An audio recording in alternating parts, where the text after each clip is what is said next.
This is Jennifer Kriegmer, Improvement Advisor at Iowa Healthcare Collaborative.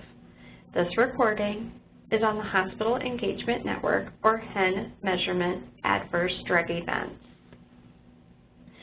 This measure has 2 outcomes and 3 to 7 process measures, noting that you may not have all of these apply to your hospital. Pediatric measures are only required for hospitals that have pediatric specified floors. Zero denominator is not allowed on this measure. Our data sources: 1 measure comes from IPOP data, and 8 measures comes from self-reported.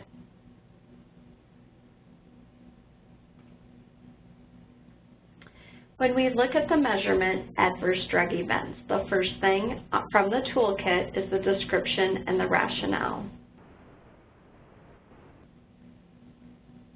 Our outcome measures are as followed.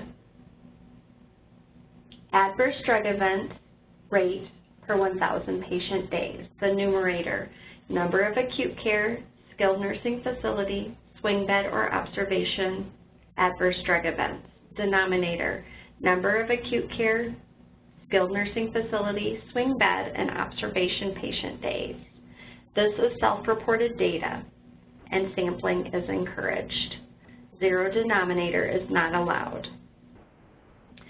The next outcome measure comes from IPOP data, adverse drug events originating during hospital stay.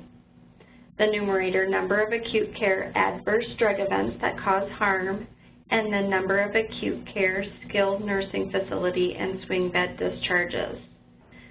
Please know that we do have an appendix that talks about the definition of harm to clarify that for you.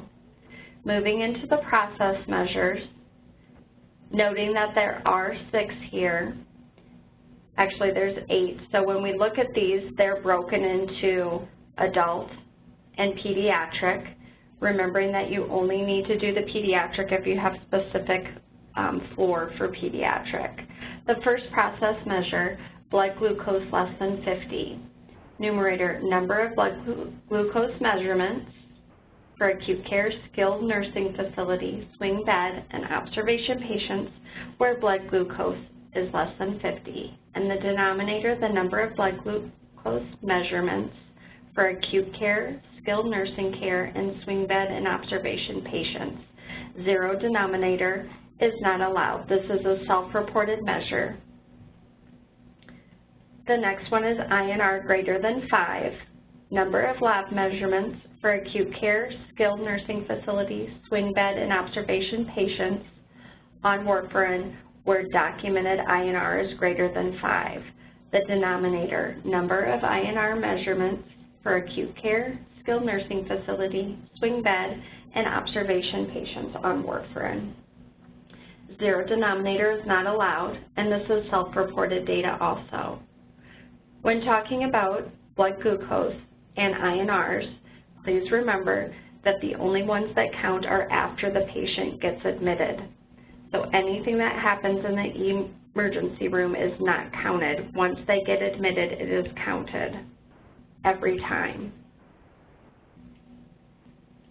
The next process measure, stat Narcan administered. Number of episodes where a reversal agent is administered to acute care, skilled nursing facility, swing bed and observation patients, prescribed opiates, excluded ED patients, and opiate use for nausea or pruritus.